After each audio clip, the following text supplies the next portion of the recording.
You're listening to the Patriot Nation Podcast.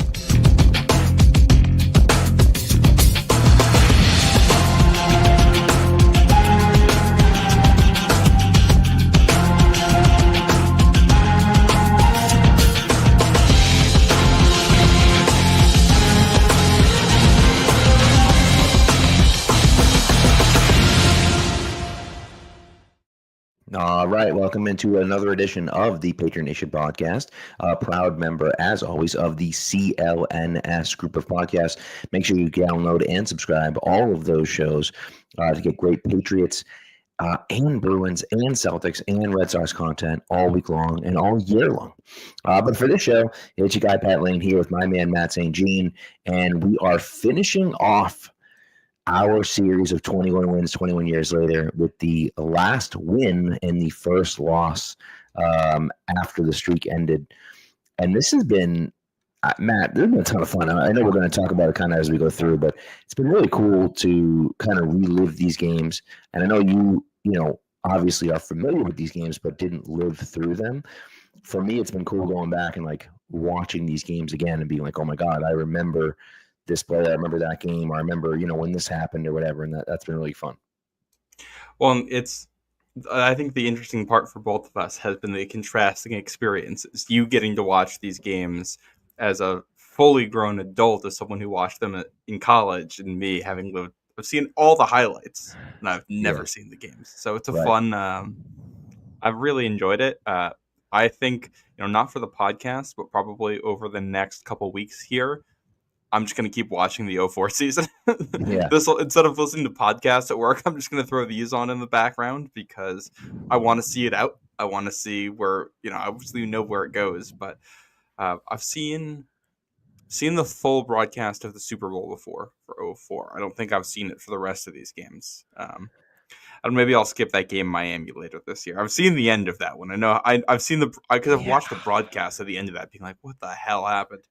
Yeah, you don't need to watch that game. I remember I was visiting my, then girlfriend, now wife, at college during that game. And it was just like, what in the world is happening? Like, it was because Miami was awful that year. They were terrible that year. And the Patriots just, for whatever reason, fell apart at the end of that game. It was wild. So, for whatever reason, there is Brady that one throw. Which, I will say, I feel like this is something, if there's one big takeaway for me from this entire thing, it's that we look back on this era of Tom Brady as, that's when Tom Brady was a game manager still coming into his own as someone who was not a very athletic prospect and who was like, not that talented, finding ways to succeed. And I feel like going back watching it, I see a quarterback who was way more athletically gifted than people gave him credit for, at least now. And I think much more reckless than I anticipated. Oh, yeah. Like, you see Brady trying all these crazy throws all the time. And, it's... there's a stat. There's a stat during the Jets game where he has, the lowest completion percentage of his career, but the highest yards per attempt of his career. And that's, not close. He was under 60% at that point, but he was just chucking it down the field, and he did that consistently. It's funny because I was with my buddy John, playing basketball with my buddy John yesterday morning, and he said to me, I was telling him about the streak, and I was telling him we were reviewing, and he's like, how many 100-yard rushes were in there? That must have been wild. And I go, almost none. It was almost none. They went through that 03 season. They had one at the end of the season. They hadn't had one in 16 games or something like that. They hadn't had one in a long time when they got one towards the end of that 03 season. They really didn't have, they weren't as reliant on the run as we, I think, remember them being. And that's really fascinating to me. Well, and I think especially because that streak happens primarily in the 03 season. In the 04 season, they're more reliant on the run because they're better at it. In 03, they were 30th in yards per attempt. They couldn't run the ball. The help that Brady gets in that, it's the defense, it's the short fields, special teams. We talk about Bethel Johnson. Between turnovers and Bethel Johnson on kick returns, he ends up with a number of short fields in there. Which, side note, I was just looking at stuff the other day because I was curious about this. I had kind of a hypothesis or something I wanted to look at in my head about like how far you actually have to go to score in the NFL today. I haven't finished working on this yet, but kind of looking at, where do drives start and how far do you have to go to actually be in a field goal range? Is that distance shorter now? Because it feels like it is than it was in 2004. And I'm looking at like average field position, and average field position was so much better in 03, 04 than it is today, despite the fact that we have the automatic touchback bringing you out to the 30-yard line. Yeah. Largely because teams have gotten so much better at special teams. Like, you don't see the horrible miscues anymore that you see back then, and then less turnovers. And and they essentially litigated the kick return out of the NFL, right?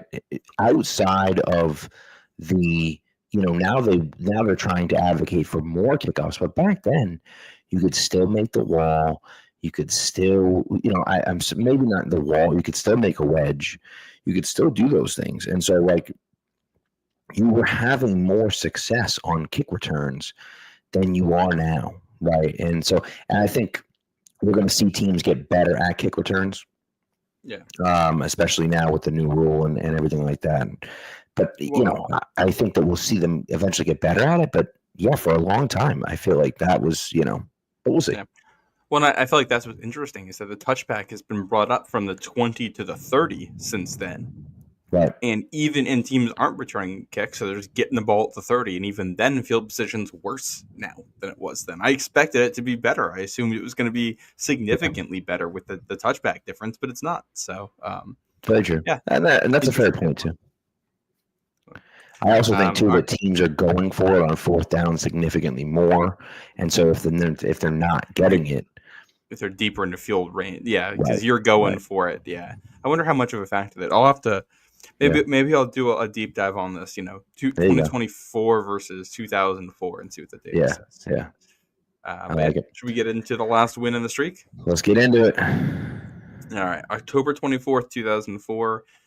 This is the Sunday after Game 1 of the World Series. The Red Sox are up 1-0 in the World Series at this point, having just come from behind against the Yankees in ALCS. So in this game, you do get a "Who's Your Daddy" chant. Boston and New York fans there. 4 o'clock afternoon. It's overcast. Was there a little bit of rain during this one? A little bit, yes. During the game. Not at the beginning of the game, but during the game there's a little bit of rain. Kind of on and off, but never really heavy. But a little bit of rain during the game. Patriots and hosting the Jets. Both of these teams undefeated at this point. Jets having a hot start to the year. We kind of talked about how in 03 they were an up and down team, but they really got sidelined by not having Chad Pennington at the start, which hurt. No such issues this year. They beat the Bengals in week 1. They go to San Diego and win a San Diego team that's playing very well with Drew Brees. Week 4, they win in Miami. They beat the Bills. They beat San Francisco.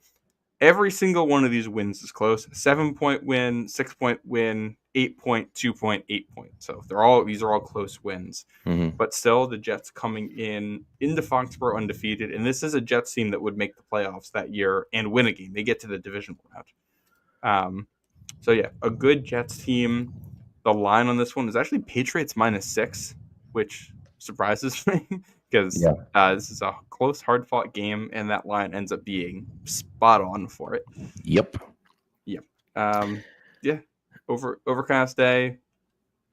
Basically, all of the important stuff in this game happens in the first half. Pretty much. I mean, what's interesting about this is that, first of all, there was a really cool trailer for the game right before it started.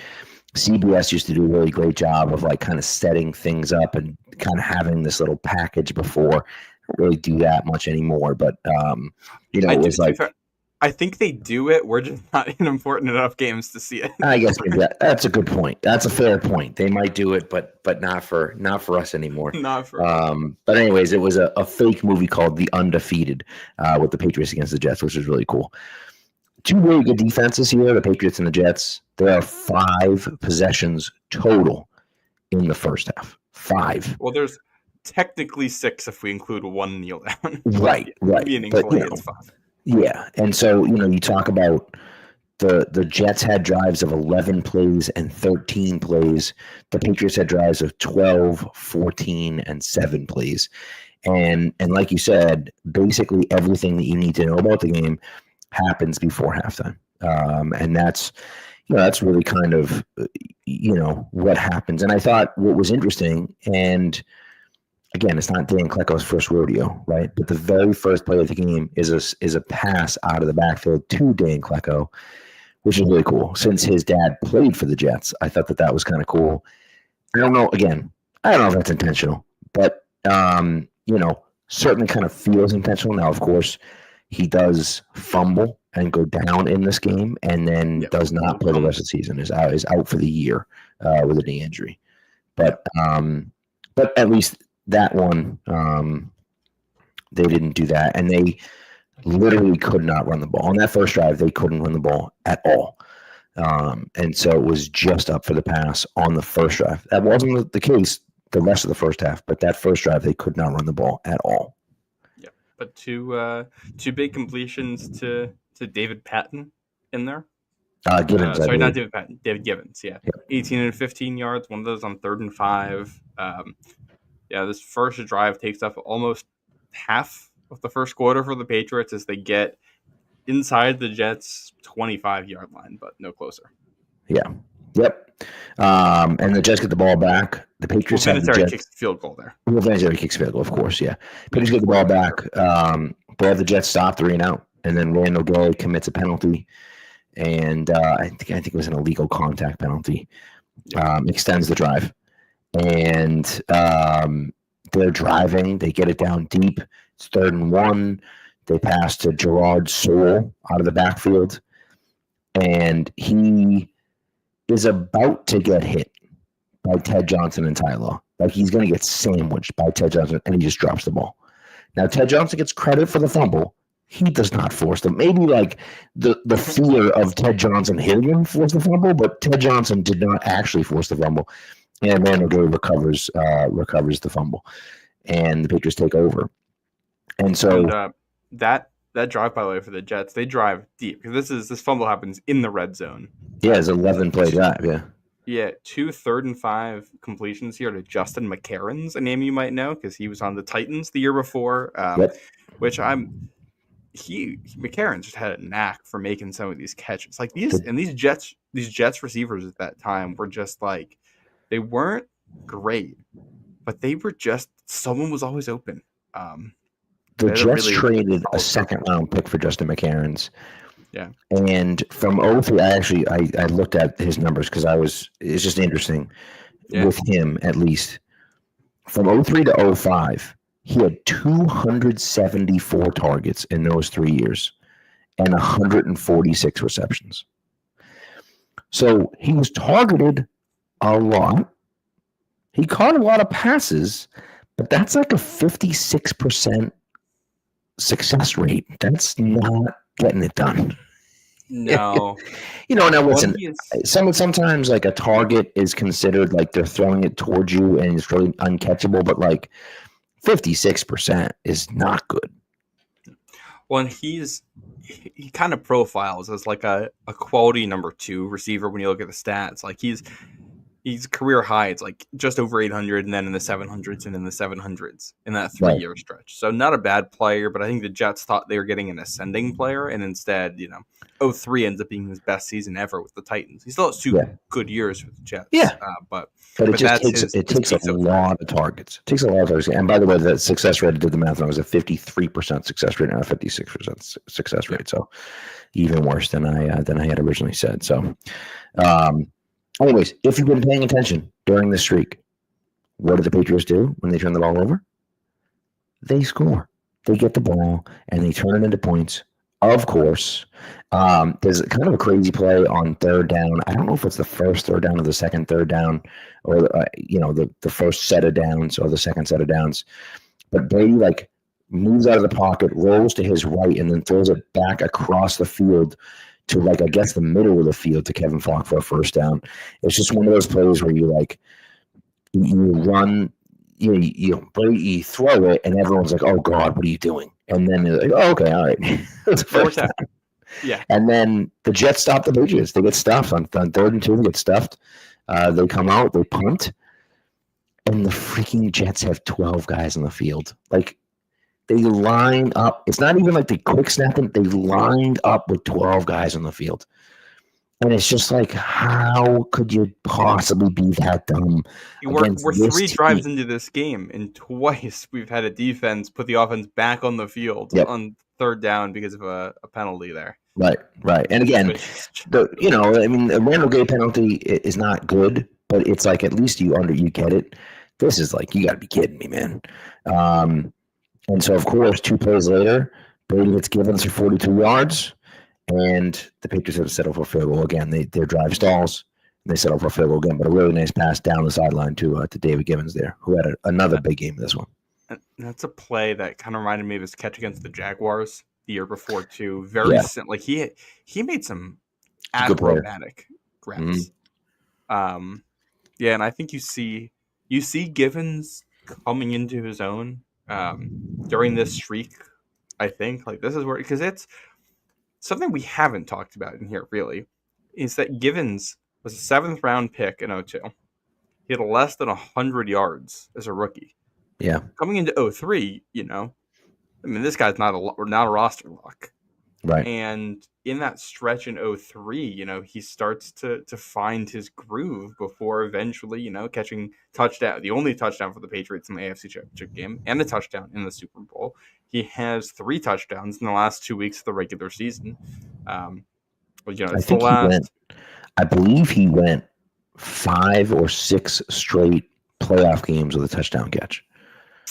I believe let me just do this off.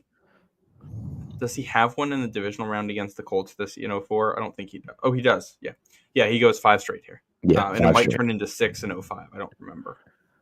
But yeah, no, you didn't mention it, the game against the Cardinals in week 2. That was his first ever 100-yard game. This is his second. He ended up with 107 yards on the day. But just that, like, literally from the end of the 2003 season here into 2004 is where Givens figures things out. Yeah, and I think, it's unfortunate, and I know he leaves to go to Tennessee, which no one blamed him for because he got a monster contract from Tennessee. I really think that if he had stayed healthy in Tennessee, that he would be looked at a lot more favorably than he is. People like him, and people, oh yeah, David Givens made it, but no one really remembers. No kids are like, oh yeah, David Givens was nasty. No one really remembers Givens as a key integral part of this team. And this 2003-04 team, he was a huge part of these 2 championships, and so he doesn't get the recognition I think that he really deserves. And again, part of that is just because he gets hurt in that, in that first offseason with Tennessee and never plays again, and so just unfortunate for him, but what are you going to do, Yeah. When you look at his career, it's kind of crazy that he has, about 100 yards in his first year, 3 straight years of quality production, then about 100 yards in his last year, and that's it. That's which shows how quickly things can change for you in the NFL. I don't remember exactly. I know he got a number of surgeries on that knee. Really unfortunate. He had the only playoff game he didn't have a touchdown in was the Pats-Titans divisional round. Yeah. So he had touchdowns in both games in 2005 as well. So that's 7 straight playoff games with a touchdown for him. And you also jumping ahead here, but you look at the touchdown he has against the Steelers in the AFC Championship later that year. And it feels like that was kind of quintessential Givens. You get the ball to him in space, and he's making guys miss. You see that running back background from when he was in college there, and you also see the raw athlete come back to this game on the a big leaping catch over a defender down the sidelines where he's able to corral it and then control the ball all the way to the ground. Yep. Yeah, it's true. All right, so the Jets take the ensuing drive. Again, I mentioned it, 13 plays, 78 yards. Pennington goes 6 for 6 for 54 yards on this drive. And he actually runs it in for the touchdown, makes it 7-6 Jets. And on this drive, historical note, On this drive, Curtis Martin passes Jim Brown on the all-time rushing yards record, all-time rushing yards list. I'm sorry. In my opinion, he's a top 10 back of all time. He does not get the recognition that he deserves because he was not a super flashy guy. Because he was not Barry Sanders juking 15 guys out of his shoes and, bouncing off that. Martin was just a workhorse back that ran for 1,000 yards every year, was available all the time, stayed healthy consistently, and was a monster. He was fantastic. And he doesn't get the credit that he deserves, in my opinion. And you look at the rankings of rushing yards, he's still up towards the top, and that's not an accident. He was a very, very, very good player. Yeah, no, outstanding. He's one of the. I wish I was a little bit older so I could have really gotten to see how special. I'll have to go back and watch some older Patriots highlights. Well, and so side note, I think I've told this story on the podcast before, but Curtis Martin was my favorite player when he was on the Patriots. I was wearing his jersey one time, riding my bike, and someone, I don't know exactly what happened. Someone was driving down my street. I live on my parents live on a U street. So you can go in and then it comes back out the other side. There's a light in between. Occasionally people who use it as a cut through, but not very often, but occasionally. Someone apparently used it as a cut through. I was on the street. They came a little close. They beeped at me. I don't even know. They gave me the finger. I'm not sure exactly what happened, but I turned around to be like, "What are you doing?" And as I did that, I think I took a hand off the handlebars. Anyways, the handlebars turned in, and I flipped over the handlebars, ripped my jersey, smashed my face against the ground, nose bleeding. I got blood all over my jersey. I wasn't gushing or anything like that, but it was it was whatever. And so my mom sent a letter to Curtis Martin. Sent a letter to Curtis Martin, hey, my son, blah, blah, this and that, tell him the whole story, with a piece of Patriot stationery. Now, this is the summer that he left the Patriots to go to the Jets. The next season is starting. He's now a player on the New York Jets. I get a package from the Jets from Curtis Martin. And I don't think there was a letter attached, but he had signed the Patriot stationery for me and sent it back, which I was like, that's pretty damn cool. The guy's now on the Jets and he's signing Patriot stationery and sending it back. I thought that was pretty nice. So shout out to Curtis Martin. He's one of those, a super nice guy as well. All right. Oh, so the Jets have scored. It's now 7-6. Now the Patriots. It's the Patriots' turn. Which I do want to point out on this. We've seen 2 Jets games on this. We've seen 3 Jets touchdowns. Yes. Every single one of them a Chad Pennington rushing touchdown. Which is outrageous. How many did he have in his career? He couldn't have many. He can't have many more than that. He must have. He could. Number's got to be less than 10. If you set the over under 9.5, it's got to be under. He had 7. 7. Yeah. He had 2 rushing touchdowns in 2003 and 1 in 2004. We've seen every Chad Pennington rushing touchdown in those 2 seasons. That's outrageous. So there you go. How about that? So Patriots take the ball down 7-6. I'm sorry. Brady goes 6 for 7 for the entirety of the drive, the whole 67 yards it takes to get down there. Finishes with, there's a lot of 7s going on there. Finishes with a 7-yard touchdown pass to David Patton with 5 seconds left in the half. Again, 5 drives in the half, and like you say, technically 6 because of the kneel down, but 5 drives in the half, 4 of them ending in scores, 1 of them ending in a turnover. We're like, oh boy, fireworks all over this game, and then there's not one single score in the second half. Not only is there not one score in the second half, nobody gets past the 35. Actually, that's not true. They get inside the 40 twice, and there's 2 turnovers. No, just that end of half drive. First of all, this is the game-winning drive that happens here in the first half. Really, really nice play from Brady on the touchdown pass. Kind of extends the play a little bit, finds Givens in the end zone, places the ball really well, cognizant of the clock because you have no timeouts left at that point. So this ball has to be a completion in the end zone or it's got to be out of bounds, and it's got to happen fast. This happens like 5 seconds on the clock, and whatever it is, like you don't have a lot of time to make this happen and still get a field goal after. So really, really heads up play. And this is a Jets pass rush that had I thought a decent day. I don't know if did they sack? Yeah. Brady gets sacked 3 times. Yeah, I was gonna say they sacked him 3 times. Yeah, and it was.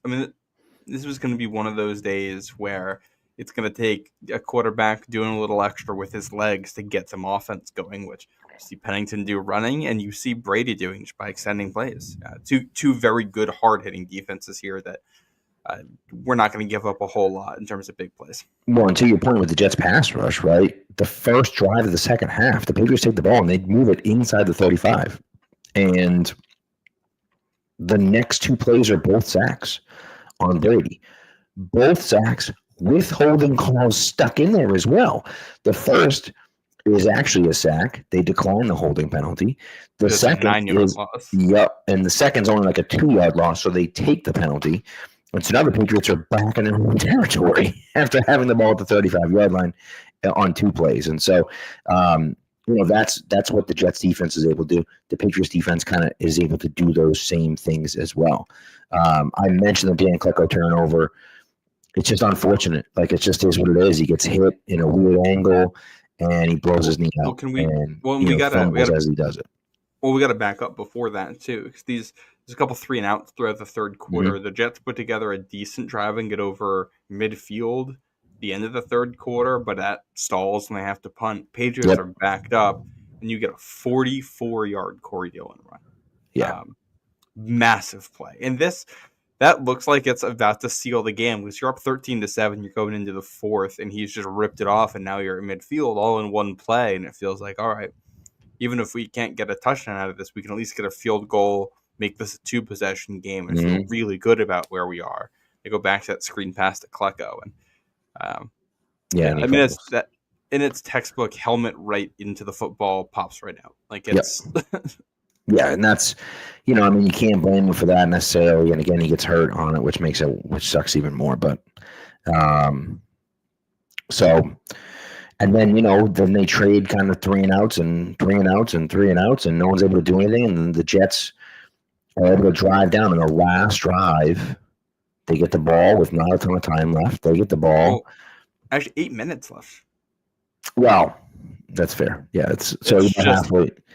Yeah, because they go that on, kind of game though. Yeah, well, that's the thing, is it right? So they go on that drive. They go for it on 4th and 1 right away. Like, I think they're at like the 30-yard line or something like that. Their own 23. Yeah, 23. So, and Chad Pennington sneaks it, and I have no idea. I don't think he got it.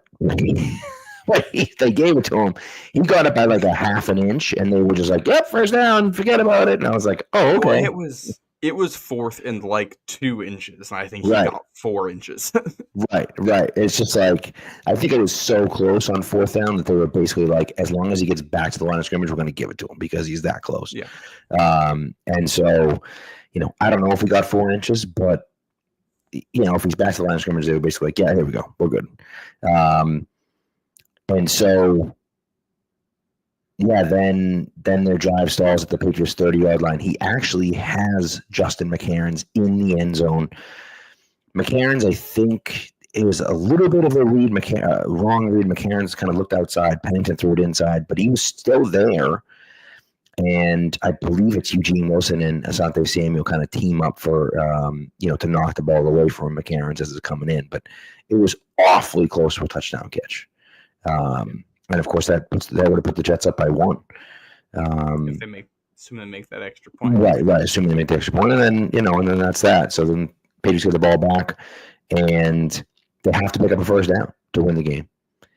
And Corey Dillon behind Richard Seymour on 3rd and 2 picks up a first down right after the 2-minute warning, and Brady takes 3 knees and the game's over.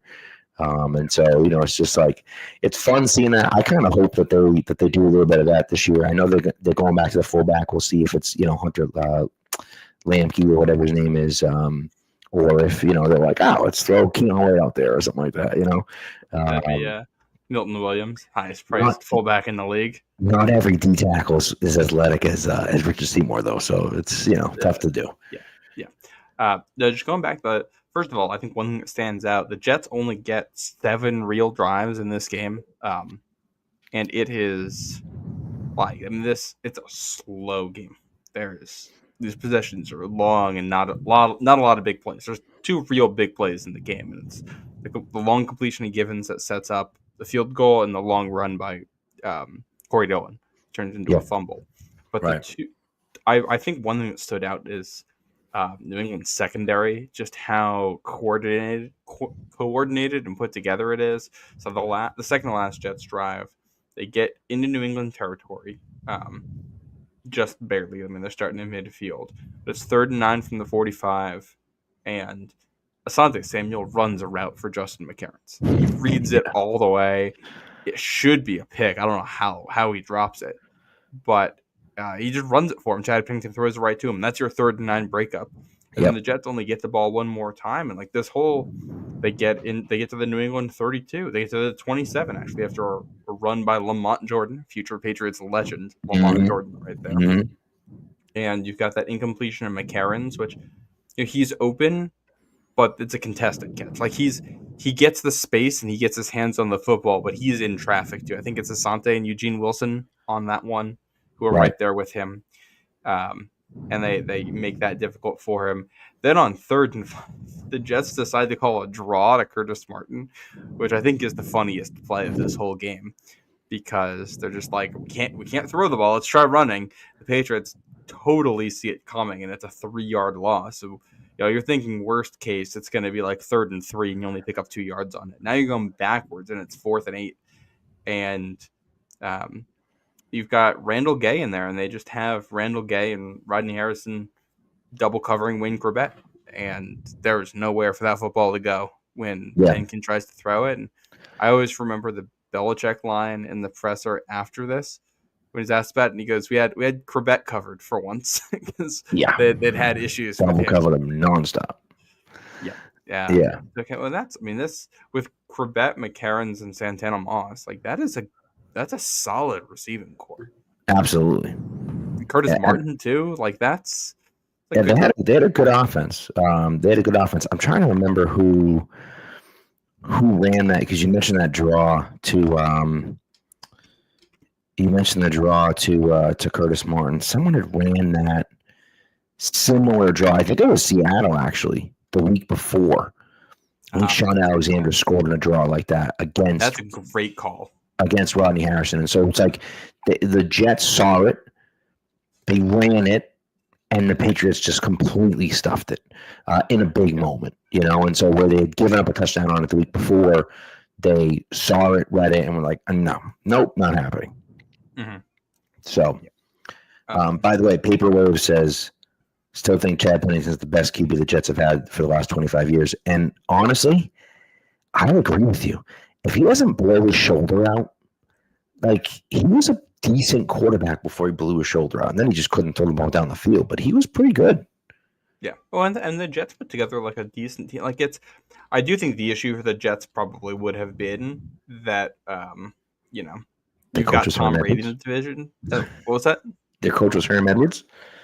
I mean that, but like it's just everywhere along this, like you're just. You're the second best team in the division, so clearly. Like, Herm Edwards isn't a bad coach, definitely worse than Bill Belichick. Chad Pennington's not a bad quarterback at this point in his career, definitely worse than Tom Brady. Right. Curtis Martin's worse than Corey Dillon at this point, I think. He's at the end of his career. Yeah. Yeah, Jets probably have the better receiving core, but it's close when the Patriots are healthy. Patriots have the better offensive line. Both these teams have great defenses. The Patriots' defense is just better. Like the Jets are good, the Patriots are great, and I think that was very clear in a game that this feels almost like one of those 0-3 games where it's a 1-score game, but you never feel like it's really that close. No, I agree. So, all right. As you mentioned, so I don't know. Do you have any other notes on the game? I don't really think I have 1 or 2 on this week. Yeah, as you mentioned, the Red Sox played Game 2 of the World Series that night against the Cardinals. They won 6-2. Obviously, they swept the Cardinals, and so they obviously won that game. Veritek, Barry Horn, and Miguel Cabrera. Orlando Cabrera all had 2 RBIs in that game. There was one game. The only game that I thought was notable was the Colts and Jags. The Jags turned the ball over twice to start the second half, including a fumble, like literally at the goal line as they're about to score. But the Jags score on their last 4 possessions and win 27-24 against the Colts. So that to me was the only real notable game that I saw. You may have seen a few other ones, but that was the one that I picked out. I got 2 here. One, we've got Deion Sanders winning AFC Defensive Player of the Week. He has a pick 6 for the Ravens against the Bills. Against the Bills? Wait a second. That's the Burger King ad. That's one of the greatest Burger King ads of all time. Maybe the best marketing ad of all time. Is this the one where it's the king doing the pick 6? Yes, and the king is doing the prime dance, high stepping in the end zone with Bledsoe. Yeah. Absolutely incredible. Yeah. Great moment there. And then here's something. For the only time since 1992, an offensive lineman won Offensive Player of the Week. Okay. Who's that? And it's one who would be on the Patriots. Ryan Waters. Wow, the Chiefs, huh? Guard wins AFC Player of the Week wild. That week. Let me pull up the where's the Chiefs game here? I pulled it up and I'm getting everything lost. How's that even possible? What do you have, like 14 pancakes, something like that? The Kansas City Chiefs scored 56 points against the Atlanta Falcons. All 8 touchdowns are rushing touchdowns. That's wild. Yeah. What was it like? It must have been 3 different players, because otherwise you're giving it to a players. Priest Holmes has 139 yards and 4 touchdowns. Derek Blaylock has 90 yards and 4 touchdowns. Okay.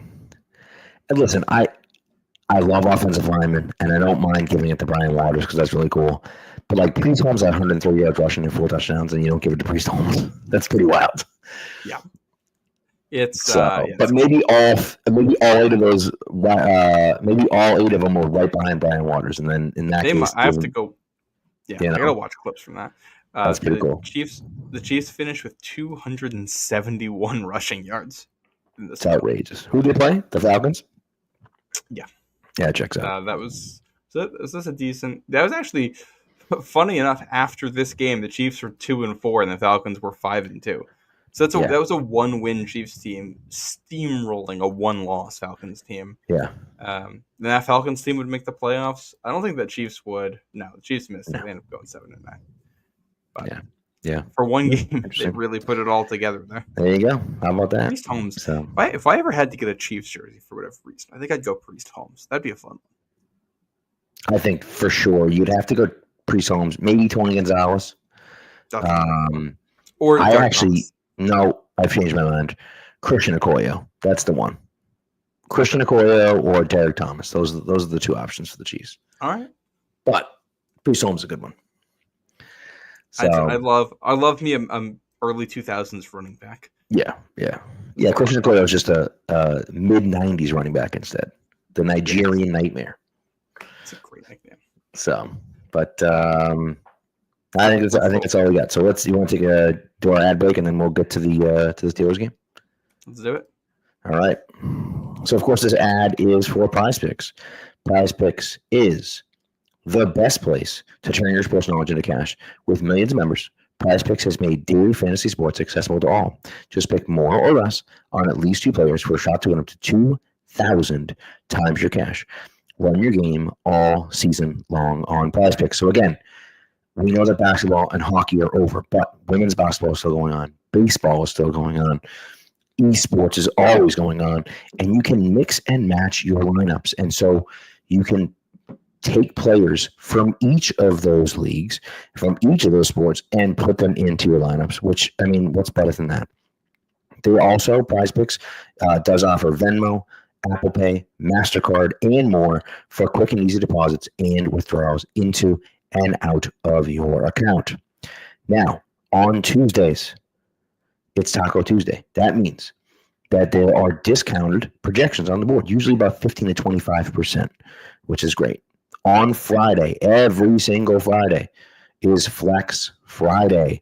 Make sure you opt in, and then you have to tap the check box in your lineup builder to be eligible for the protected play. You choose squares from any game on the board, whatever you want, doesn't matter. If your lineup does not win, you get your net losses back in promo funds, up to your promo limit, of course, as soon as the lineup settles. So what you're going to do, download the app PrizePicks, put in the promo code CLNS. When you play your first $5 lineup, you're going to get $50 instantly from PrizePicks. So again, download the app PrizePicks, put in the promo code CLNS, and you're going to get $50 instantly when you play your first $5 lineup. PrizePicks, run your game. All right. So let's get us into this last game, Matt. Yep. This is where everything comes to a screeching halt. Red Sox are World Series champions at this point, so they got that finished off early in the week. It's Halloween, October 31st, 2004, 4 p.m. start in Pittsburgh. This is 6-1 Steelers team against. A 5-1 Steelers team against a 6-0 Patriots team. Patriots favored by 3. Gorgeous day, nice 65-degree sunny day. I will say, when it comes to the aesthetics of football, I do think that the late afternoon game in Pittsburgh, something about that grass field and the way the sun hits it, always looks good. Every time. I agree. Especially in October. This is beautiful football weather. Yep. It started out being beautiful football for the Patriots, who drive and score on the first drive. A nice Adam Vinatieri field goal. And then the streak kind of comes crumbling apart all in the span of 3 minutes here. The Steelers score 47-yard touchdown to Plaxico Burress after, a couple plays after Ty Law gets hurt. Then, what was it? Patriots is the fumble. Brady gets strip sacked. Yep. Steelers score again to Plaxico Burress, and then Brady throws a pick six. So it goes from a 3-0 lead to a 21-3 deficit in the final 3.5 minutes of the first quarter, and that's your ball game there. Things get slightly more interesting, but it never gets closer than 2 possessions. Patriots lose 34-20. They lose Ty Law for the season during the game, and no Corey Dillon during it. And no Deion Branch during it either. 2 guys who would be important in the rematch later. Absolutely. Yeah, and that's, what's interesting to me here is that, you're just kind of starting, if we pick up after the Patriots drive, right? They're up 3-0. They haven't allowed a first down yet to the Steelers, and their second drive stalls. They punt, and Dexter Reed has the ball at the 2-yard. He just has it at the 2-yard line, and he just falls, just slips and falls, and kicks the ball into the end zone. And so instead of starting at the 2, the Steelers start at the 20. Then they get pushed back because of a holding call to 1st and 20. Now this is after a first down. They get pushed back to 1st and 20, and Hines Ward catches a 21-yard pass. And on that play, Tyler gets hurt and is done for the year. It's like, you lose Tyler on that play. Randall Gay goes in to replace him, and 2 plays later, Randall Gay gets beat on a 47-yard pass to Plaxico Burress for a touchdown. And, you're like, oh, God, here we go. So in 3, but okay, don't panic. No big deal. It's fine. Everything's good. But he's get the ball back, and I have no idea what Tom Brady was thinking. I don't know what he was doing. He took 8 seconds in the pocket. He scrambled around. He's trying to go here. He's trying to go there. And eventually the Steelers finally get to him as he's about to throw it. He gets stripped, and they recover it. And, now they have the ball basically inside the red zone. It's not quite the red zone, but they have the ball right on the fringe of the red zone. And they just run it down the Patriots' throat. They run it to Deuce Staley, who, at this point, Jerome Bettis is still on the team, obviously, but Deuce Staley was really the guy. And he runs it 4 straight times. And after he runs it 4 straight times, they get down to the 4-yard line, and Plaxico Burress another touchdown. This one from of course 4 yards, and so now it's 14-3, and you're thinking like, all right, okay, we're not screwed. Like it's all right, we can still. And then on the very next play, Brady throws the pick six to Ike Taylor, and it just like, ill-advised throw. Sure, he's kind of throwing, an out route. It's not really an out route, but he's throwing like to the sideline from the middle of the field, and Taylor just reads it all the way, jumps the route, and takes it untouched into the end zone. And at this point, you're just like, the game's over. As you said, like the game's over. Like, we're watching it and they're done. Like they're toast. And, they fight back a little bit, but not really. And that Steelers pass rush was really, that was an elite Steelers defense that year. Sure was. They're calling it Blitzburg on the broadcast. They finished first in points, first in yards, which is pretty good. They allowed the least passing touchdowns of anyone. They allowed the fewest rushing yards of anyone. Just a dominant defense all around that year. With Troy Polamalu in his peak, Joey Porter, who won AFC Defensive Player of the Week that week. Just a phenomenal unit, and one you really couldn't try to play from behind against, especially when you're down receivers, down your running back, you're down your right tackle. Tom Ashworth's out, Brandon Gorin's in, so just a lot to overcome on the road. And I think for the first time in this streak, you see the avalanche of mistakes go against New England. Usually this is the other team that we're talking about, but it all comes undone at once, which I feel like is fitting. And it's like they talked about it on the broadcast. I think they hadn't trailed like after the first quarter and forever. I think the only time in the win streak they trailed after the first quarter was the Houston game. Trailed at the end of one quarter. Just not something they did. They didn't come out of games slow, and just not ready to go in this one. Yeah, and that's gets to them, and then so 2 drives later, Brady throws another pick.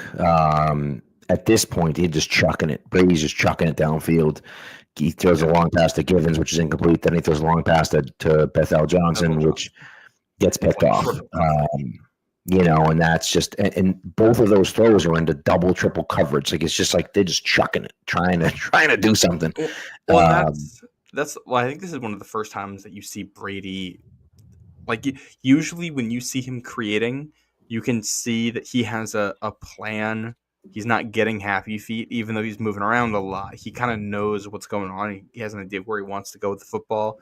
And in this one, he's moving around back there, but he doesn't know where to go. He doesn't know where the answers are in the defense.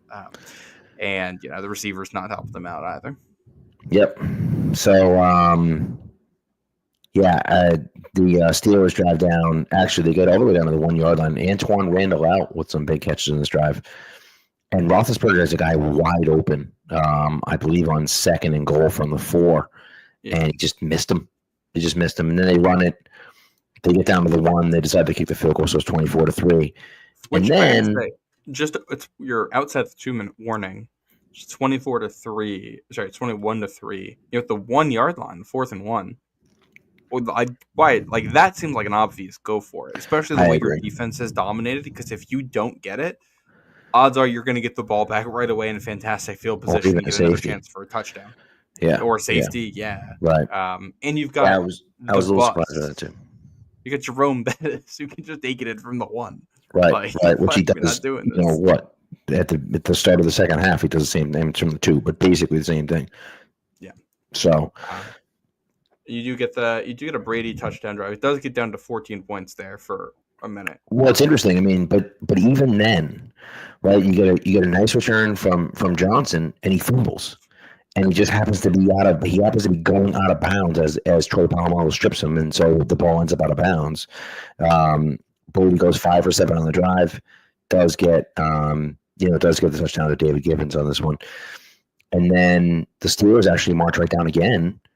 And a holding call knocks them out of field goal range, and so they throw just like basically a Hail Mary towards the end zone, which is incomplete. But and they just get the ball back, and now, like you said, it's 24-10. 24 to 10. Yeah. they've played awful, but they're not. It's not, the game's not over yet. Like you kind of felt like it was 21-3. It was like, oh my god, but the game's not done yet.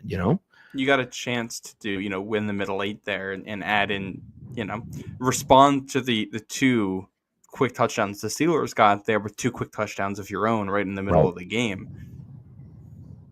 And literally first play of the half, like the literal first play of the half, Kevin Falk fumbles, and 4 plays later, Jerome Bettis scores from the 2, and now you're down 31-10, and now the game's really over. Like now you're looking at it saying like this is. What are we even doing here? Patriots drive down. They stall in the red zone at the settle for field goal. Now it's 31-13. And this is where, at this point, when the Patriots make it 31-13, again, you're down by a ton of points. But realistically, right, you're down by 3 scores. So you're thinking like, all right, 3 scores is a lot. But like, theoretically, we could have, 2 touchdowns with two two-point conversions and a field goal and you win the game. Theoretically, it's possible. Yeah.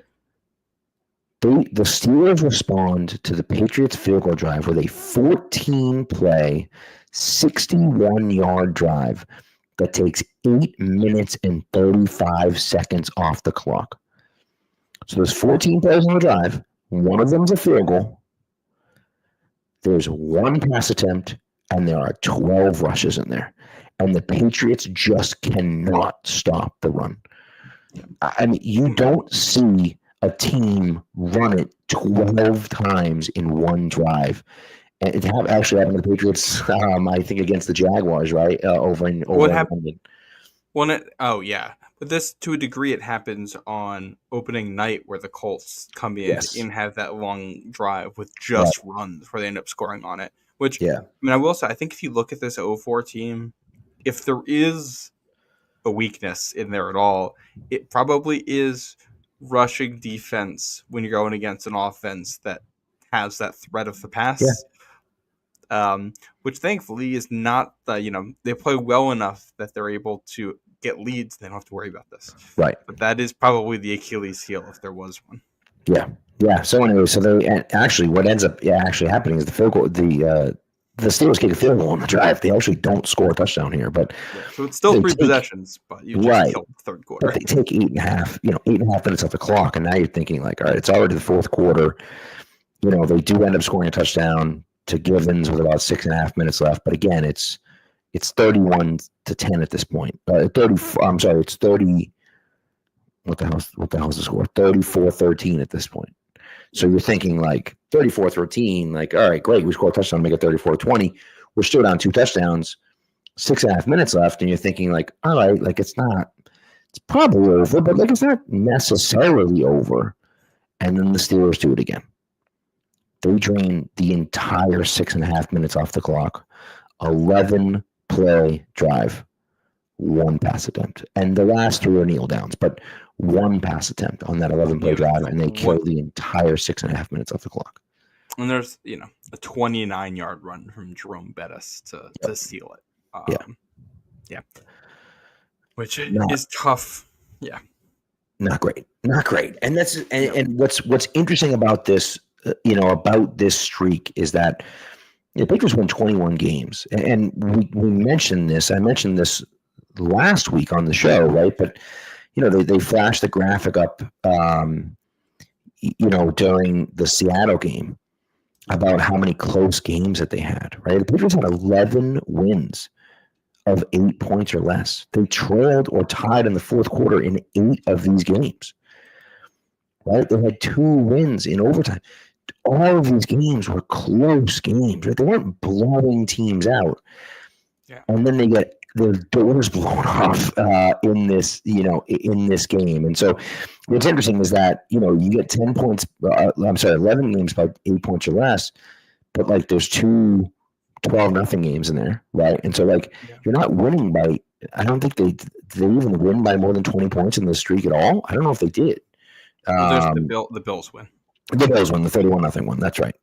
Yep. And the game against the Jaguars would have been if not for a late touchdown. That's true. They get the But those are the 2 blowouts. Yep. That's it. Yeah, and outside of that, every game is close. You get 12. So there's 12-0. There's two 12-0 games. There's the Jaguars game, which they win by 14, which again they were up by 21 with basically no time left. They win 31-0 against Buffalo. They beat Indy by 10 in the playoffs. Yep. Right. And then they beat the Bills by 14. They beat actually back-to-back weeks. They beat the Cardinals, right, by 11, and they beat the Bills by 14, and then they beat Seattle by 10. And the Dolphins by 14 and Seattle by 10. So those 4 games in a row, right, they win by 10 plus points, those 4 games in a row. Outside of those 4 games, they literally had 2 other games. It's wild. Yeah, it's all no-biters. This is the only game in the 2004 season where the Patriots defense does not force a turnover. And I do think I think the similarities between this game and the AFC Championship game that happened later are really interesting. Patriots lose the turnover differential 4-0 in this one and get down 24-3 early, in large part because of a pick six that the quarterback throws in the first half.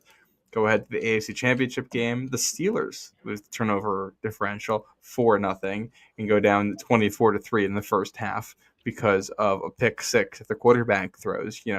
These are the same games. It's just happening in the opposite direction, which I think says a lot about how good these defenses were. Both of these games were ones where once one team started out hot, the opposing defense could apply pressure.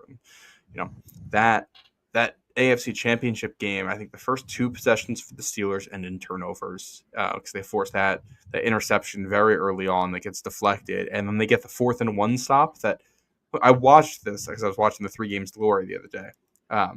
There's a 4th down stop, and the Patriots get credit for forcing a fumble on Jerome Bettis in the AFC Championship, and he is just fully down, and then someone lands on top of him, and the ball comes out, and it gets recovered at the same spot on the field, so no one really cares. It's like, we'll just call it a fumble. Right. He's down. But that counts as a turnover, and it's just Patriots defense gets the upper hand early. You have a couple scores early. And I always feel like, I know they don't count it that way.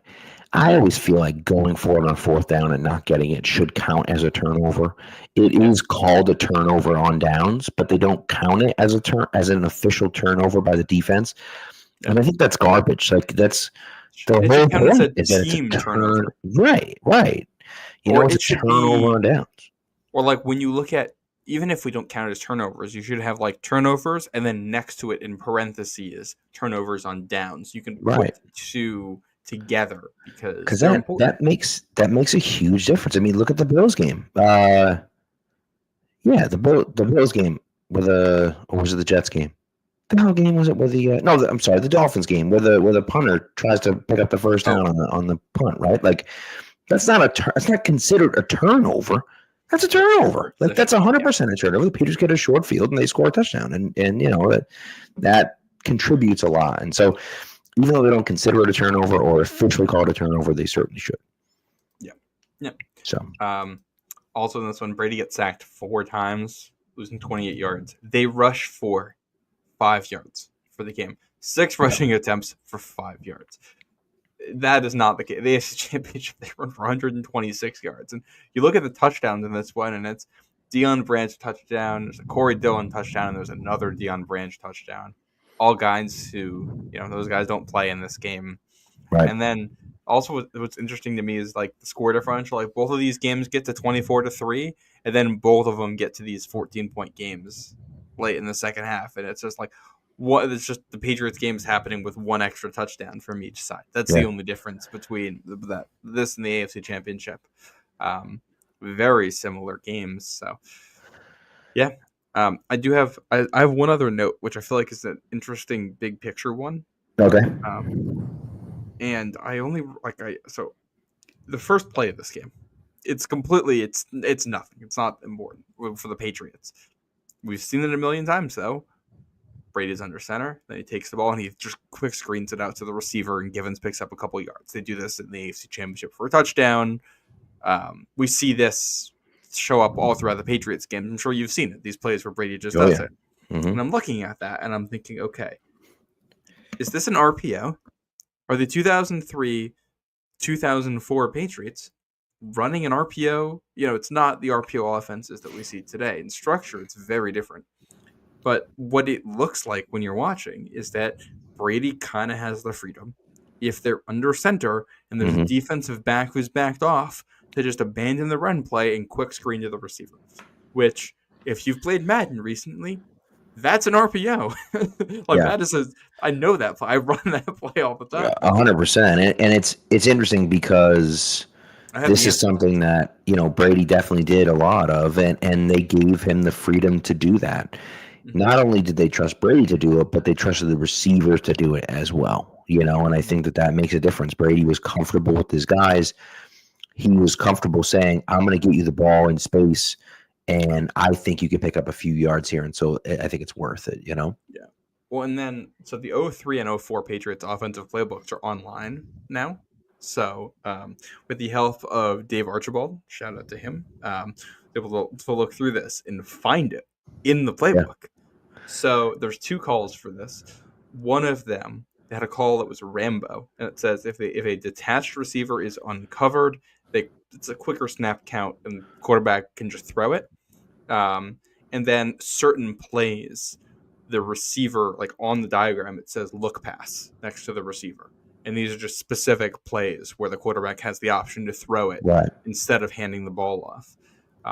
Which you see throughout, but it says option for QB on running play where QB might throw pass to an uncovered receiver. QB nods to wide receiver as indicator.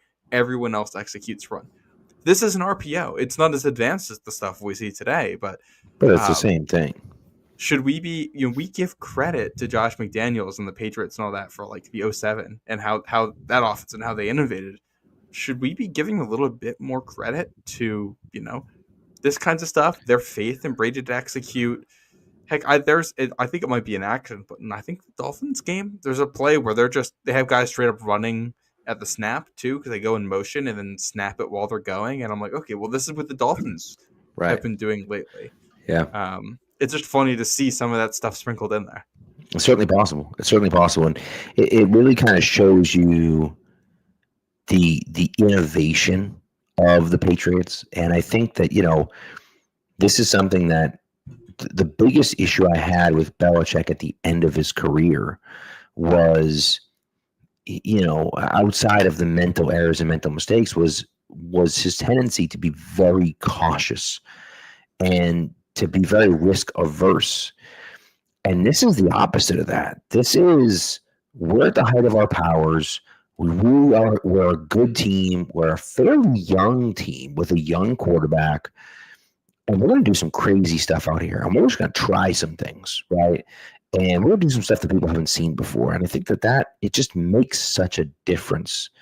And again, innovation is great if you can do it, right? What's fascinating about, you look at the Wildcat offense, which no one really runs Wildcat anymore because you can stop it. But I was at that game. I was at the Patriots game when they just got absolutely crushed by the Dolphins because they had never seen them run that before. They had no film on that. And so it was such a huge advantage for the Dolphins because they were so completely unprepared for that. And so if you're going into a game and the other team doesn't know what to expect, or you run something and they're like, wait, he threw it to him? What do you mean he threw it to him? It was a running set. It was a running play. Everyone else acts like a running play, and they threw it to him instead. Like, what is this?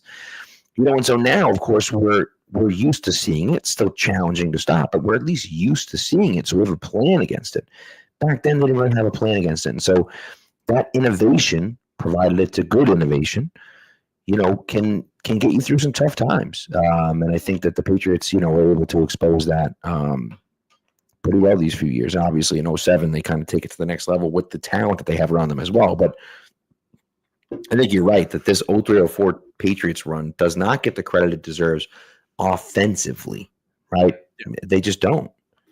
No. And I do think a lot of that, both of these years, guys are banged up on offense, which I think hurts them like overall statistically. And like Brady doesn't have crazy numbers in 04 because they've got Corey Dillon to lean on a little bit more, and you missed Deion Branch for like half the regular season. 03, it's everyone's in and out. Like they've got Dedrick Ward, and who's the guy who used to play for the Niners who makes a big catch for it's not JJ Stokes. It is JJ Stokes. Is it is JJ 100%. Stokes? Yeah, like they've got Dedrick Ward and JJ Stokes playing real snaps for them that year. Like it feels like you're watching the 06 2013 Pats for a couple games, and they're in 03. So the stats aren't there, but the innovation's incredible, and I also think you see the trust in Brady developing throughout this. By the end of the 03 seasons, where they start to go all the time to this 5 wide package, where they could spread the field out and let Brady go to work and make things happen, and it's very successful in 03. It's very successful 3 points in 04. The very first drive of the 04 season included in that. And it's just, you see that maturation happening with him. Yeah. That's I also, whenever we're done talking about this game, I have some overall stats for the streak that I pulled. Let's do it because we don't have. I think I'm done with this game. There's not a lot to talk about that week either. It really isn't. So I pulled the scores overall and by quarter for the streak. Which quarter do you think the Patriots were best in, just by point differential? I'm going to go with the second quarter. You're close. That is their second best quarter. So what is it? The fourth? Is it the? No, it's not the fourth. Is it the first quarter? It is the first quarter. Patriots outscored their opponents by 79 points. Jesus. Yeah, across this streak. So it's almost 4 points per game better than opponents in the first quarter. Which explains because it's 79-point differential there for comparison. They're plus 43 in the second quarter, plus 25 in the third, plus 34 in the fourth. So very good in all three of those as well. Yeah. But they're doing their damage right off the bat. And I do think we talk about all those close endings that happened throughout the streak. And I feel like so much of it is just like these would get leads early and then just hang on for the rest of the game and just do enough, which is a massive credit to the coaching because you can only do that if you're identifying this stuff and being ready to go right at the opening kickoff. They are also plus 9 in overtime if anyone's interested. Which makes sense. Well, obviously they don't lose, right? But yeah, it's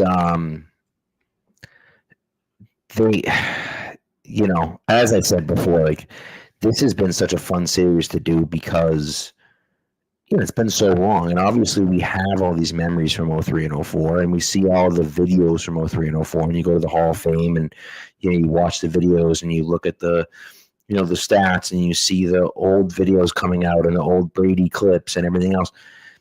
But it's when you sit down and talk about each game, and you're like, oh my God, like right. There was this play, and then that play happened in this game, and this play happened in that game, and that to me is really cool. That's really has been what's so cool about this, and I think I hope people have enjoyed it. I know that we haven't gotten a normal viewers as we kind of have, and certainly not the interaction in the chat as we normally do when we're talking about the regular games, but I think I hope it's been fun for people. It seems like people have kind of enjoyed it. And it's something that, we've been really appreciative that a bunch of people were able to come on and talk to us about it too. And it's always fun to kind of relive these things, It is. A couple more stats on them. They outscored teams 498 to 308 over the course of the streak. Despite that, they only outgained their opponents by about 600 yards, 597 yards difference. So that's about 2 games more yards than their opponents over the course of 21 games. Yeah. It's not the yardage total where they're doing it. It's turnovers. 22 fewer turnovers. They forced 51 turnovers. It's crazy. Yeah. And they were winning these games. The average score is like 24 to 15, something like that. They were, but based on the number of points they allowed per game in this streak, they would have been the best defense in either 03 or 04, with that number of points per game. So this Which is makes just sense. How many more yards did you say it was? 597 total extra yards. So if you just take that over 21 games, I mean it's less than 30. It's 28.4 yards per game. It's nothing. Like it's nothing. So the yards were pretty close. You look at that, and that's a couple extra first downs. Then you look at it, and they were 22 first downs better than their opponents over this stretch. About a first down a game. Basically, so basically, in yardage, they're basically one big play difference or one chunk play difference per game over the course of this thing. But the other part of it is that teams are turning the ball over. And that's that's a consistent theme. I mean, he said 51 turnovers is insane in 21 games. And to be able to do it that consistently, over that long of a stretch, and just to constantly do it. And I know, Brady they interviewed Brewski before, I think it was the Jets game, and he was saying, it was, 21 one-game win streaks. And it's like, yeah, that's nice. But, it's like, we all know that it's important. I mean, Belichick is the Gatorade bath after win 19. Like, we know that they're paying attention to it. We know what's important. But yeah, we get it. It's not the most important thing. They finished the streak with 19 straight regular season wins. 18 straight regular season wins, which is an NFL record at the time. It's since been broken. Which is funny because if you look at Wikipedia and you look at the longest streaks, they only go by regular season. And so they have the Colts as number one with 23 straight regular season wins. Of course, they went one and done in the playoffs in between there. But the Patriots streak, what they were able to do here is pretty incredible. So it's crazy. No game in here where the defense didn't force a turnover. 3-5 turnover games. Colts in the AFC Championship, the Susie Colbert game, Joe Namath game, and the game against the Giants, which is the second one of the streak. So a ton of turnovers in that one. A sloppy, muddy game. Very sloppy, yes. Yeah. This has been a pleasure reliving this with you. This has been a blast. Yeah, it's been a lot of fun. It was a good idea by you, and I'm glad we followed through with it. It's been a lot of work. But it's been a lot of fun. It's been worth it. So, so what streak are we doing next offseason? Yeah, right, dude. I don't know. So I can tell you one streak we're not doing, and that's the 2007 Patriots. We're not doing that. I can't do that to myself. Still not healed yet. One of these days, maybe. But Yep. So, what's your favorite 07 game? I am curious. It's got to be Baltimore. It's got to be the Baltimore game. Yeah. Okay, we're in the same. So much fun. Rex Ryan calling, my favorite part of that whole sequence is that Rex Ryan, who's not able to call a timeout, calls a timeout while as their Patriots are getting stopped. And he's like, and they're like, nope, it doesn't happen because Rex Ryan, who can't call a timeout, calls a timeout. And then Bart Scott flips out and throws the flag into the stands. It's incredible. The Bart Scott throwing the flag is the moment that sticks in my head from that one. Yeah. That whole last drive is just incredible. It's so many crazy moments. And I remember being a kid watching that, I think by that point, with 05 and 06, I'd started to get a sense of, the mortality of football, that you're not going to win every single game. Because growing up, that's the reality. That's something Brady talks about too. I think it's in, I think he talked about it in his own documentary, but also in the Dynasty, is how when you win 3 out of 4, you feel immortal. So then when you start losing, you don't know how to process it. It's winning was easy, and all of a sudden it's what's going on here. Yeah. But that 07 season, it felt like they'd gone back to immortal, and that game, Baltimore stealed that because they should have lost that game 5 different ways. Easily. And just I think multiple 4th down conversions by penalty on the last drive. Right. Or saved by whatever. Yeah, saved by an offensive penalty on one of them.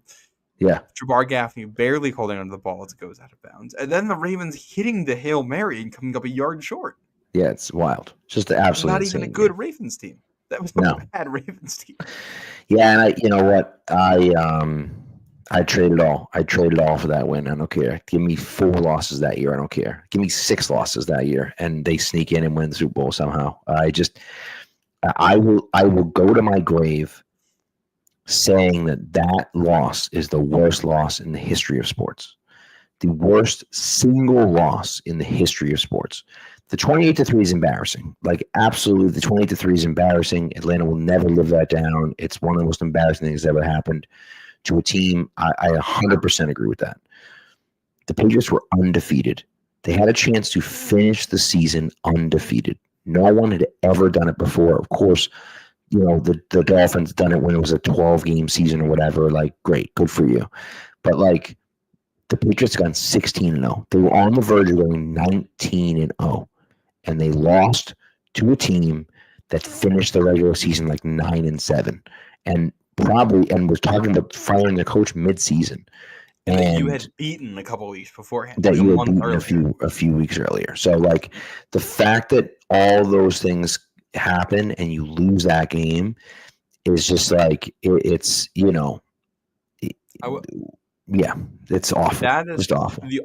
I think the only other loss that might be up there is Yankees losing all 4 of those games. Right, but that's 4 games. That the difference is that's 4 games. Like, they, listen, blowing the 3-0 lead is horrendous. To be up 3-0 is crazy, but you have to lose 4 games there, not just 1.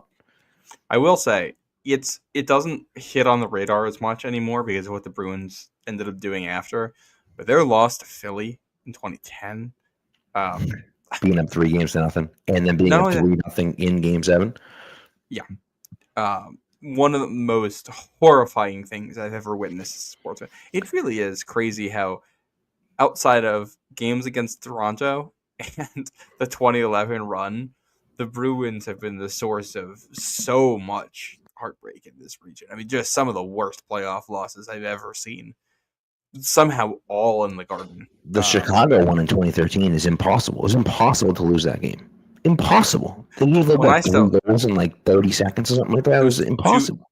2-17. What I come back to in 2013 is that they game 1 of that Stanley Cup final, they lose in triple overtime on a triple deflection on a shot from the point.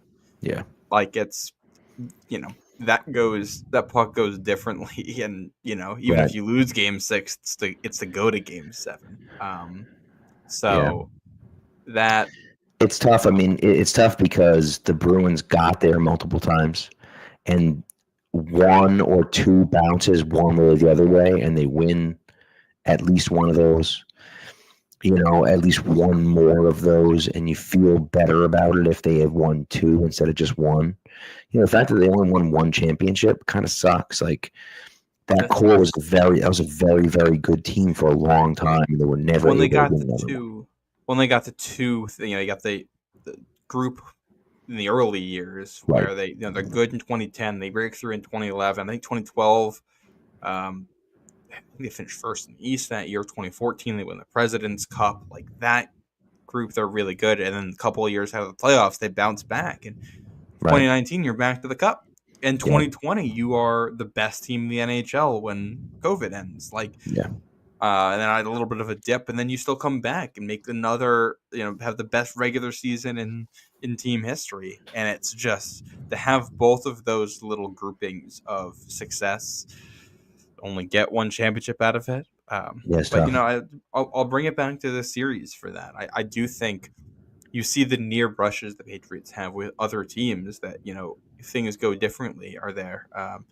The Steve McNair Titans are one I look at as they're 1 yard away in '99, and they are so good in that stretch. Make the playoffs 4 out of 5 years. I think 11 wins or more, maybe 12 wins or more in all those seasons.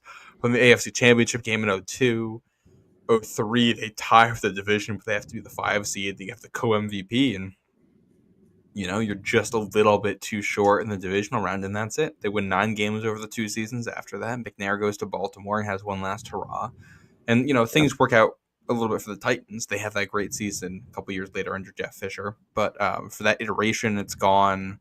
The Colts that you beat twice here. What happens with them? The Eagles, who make the NFC Championship game 4 different times. You know, the Patriots-Eagles is the Super Bowl in 04 later in the season when we're doing this, but it could have happened at various other points here. You know, could have happened in all 01. all of these could have been Pats-Eagles. Yeah. You know, it's just, you know, and McNabb never gets that one. So I think when you look at how the Patriots did it, you also get a little bit more appreciation for some of those teams that came close. And That's the totally Chiefs true. in 03, they're the number 2 seed. They don't get talked about because of what the Colts did in the playoffs that year, but a very good team. Well, you're totally right. I mean, and it's one of those interesting things where you either make the plays and win or you don't, and ultimately, history doesn't care how good you were in the regular season. History doesn't care how close you were to winning. They only care if you win.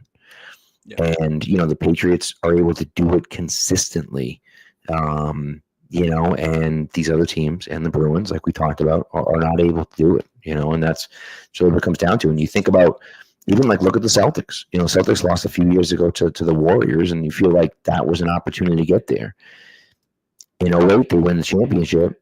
In 2010, they get to the championship and they lose Game 7 to LA. And you think, like, hey, they got the one. But they get one. They have that big 3 and they get one championship. Well, now you got to trade some pieces away. You know, we hope that Tatum's going to be okay. But, like, thank God they got the one. Thank God they got the one. Because there's a real chance they never get back and win another one. Now, there's a long way to go. Tatum and Brown hopefully have, multiple, like, a good amount of years left, maybe even a decade each left. But, like, there's no way to know, right? And so, like, when you have the opportunity, you gotta win when you have the opportunity. And the Celtics were able to get it, even though they only won one. They were able to do it at least. And so at least you can feel like, all right, we got one at least, and then hopefully we can get more. But at least you get one of them, you know. Well, then you look at, you know, the 03-04 Pats. When the Pats get 3 out of 4, they maximize this window to the best of their ability and kind of retool the next 2 years and come back with a new thing in 07. Which, to be fair, you know, we might not be saying that if they don't blow a game in Indy in 06. 100%. They might, you know, they probably do beat the Bears in the Super Bowl that year. They were the better team. You would think. Yes, the winner of that AFC Championship game was winning the Super Bowl. The Bears were not. You have to. Were not that good. And then, you know, I felt the same way about, you know, and the Patriots go on that streak. And it's funny, James mentions here, like, how about next offseason the streak of consecutive AFC Championship games, which was 11. You know, when you look, I was 11. That would be, no, 11. That's insane. No, what am I talking about? 2011 through 2018. So that right. 8 games. Right. So 8. That's what the 11 was in my head from that. So, but you look at even that run there. If they get there in 2015, they win that Super Bowl. Like, no way. That Panthers team was a paper tiger, in my opinion. Well, what I will say is that Patriots team was so badly injured at that point. Very true. So maybe they would have lost anyways. I think that probably just ends up being a very bad Super Bowl. I don't know who wins it. And then I think you look at the flip side. If the Saints end up winning instead of the Rams in 2018, I don't think the Patriots are winning that because that team wasn't quite as good. And they had the Rams number. I don't know if they would have had the Saints number. And I think the game is very different. Maybe the Patriots still win, but that's a very different Super Bowl. That would have been interesting. And you talk about, you know, winning. You know, they win one. They win in 14. They win in 16. They win again in 18. And, you know, you get those 3 championships there. They play in 3 straight Super Bowls, and you look at it and say, like, man, I really wish they had been able to win, you know, 2017 because again, I thought you want to get the 6th.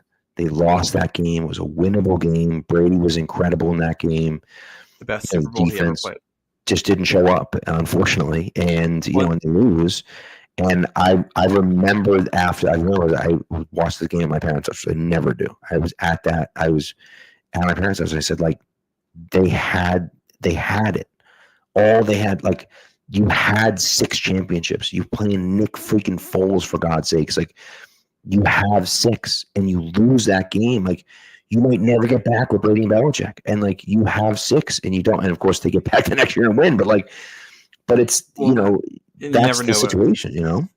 I always wanted that one too, because it would have been 3 out of 4 with the last one being against the Eagles twice. I thought that was fun. Which would have been cool. That game felt out of control the entire time. At no point did I feel the whole game. Yeah. Side note, you want to hear a very, very random thing that I had picked up on at one point and I was curious about? Sure. From 2006 until 2012, the Patriots played the NFC representative in the Super Bowl in the regular season every single one of those years. Because in 2006, they play the Bears. They beat them. 2007, they play the Giants, and they beat them. Oh, wait, they play the Cardinals, and they smoke them. That was the snow game. That game's not close. Yeah. 2009, they play New Orleans and get their asses kicked. Yes, they do. That's the game. That's the clip with Brady Belichick saying, "Yeah, I can't get them to do what they need them to do." Yeah. 2010, they play the Packers with Matt Flynn and beat them on Sunday Night Football. Shout out Dan Connolly. Dan Connolly game. Tore his ACL 2 plays later. 2011, they play the Giants. They don't win that one. 2012, they play the 49ers. They don't win that one. But that was a fantastic game. That was my Monday night. Was it the Monday night game? Yeah. No, that one was Sunday night. Monday night was the week before against the Texans. Sunday night game. Got it. Yeah. But that was massive game. And it was just like they came back from down so much and ended up blowing it. But like, yeah, I think the most fun I've had watching Tom Brady in a loss. Yeah. Because the Niners were clearly the better team, and he single-handedly willed them back into that. Yeah. Then that streak ends after that, and they don't play the representative for a while. But I did always find that funny that they just happen to go on a 6-year streak. Because that means that the NFC representative has to be in a perfect cycle with the schedule rotation. Of course. Yeah. Yeah, it's funny. Yeah. It's interesting. It also means that no division repeated in there. That's fascinating, too. Yeah. So interesting. All right. So anyway, I think that's it. I think that's all we got. This has been a ton of fun. Thank you for everyone for listening. Thank you to Matt Chatham and Jerry Thornton and Mike DeBate and Anthony Lawson and yes, Jesus Christ, Brian Morey. I was like, there's one more guy. That's it, right? We only had the 5 guys on? I think those are our guests. Yeah, I believe that was it. So I thought I looked up the other day. So thank you to all 5 of our guests for coming on. That was a ton of fun, and so we appreciate you guys watching and sticking with us. We're going to be back, I think, Thursday night. We'll be back Thursday night talking about the 2025 Patriots. We're going to do a little bit of a training camp preview. I don't know, not a 53-man roster projection, but I think more of these are the guys and positions you should be watching. I think we do our primer this week, and then we're on vacation next week. And when we come back, I think we do our 53-man roster projection right before camp that Monday. I like that. I'm down with that. Yeah. I'm down with that. So all right. Well, thanks everyone for tuning in. We appreciate it, and we'll talk to you guys on Thursday. As always, be good to each other and go Pats.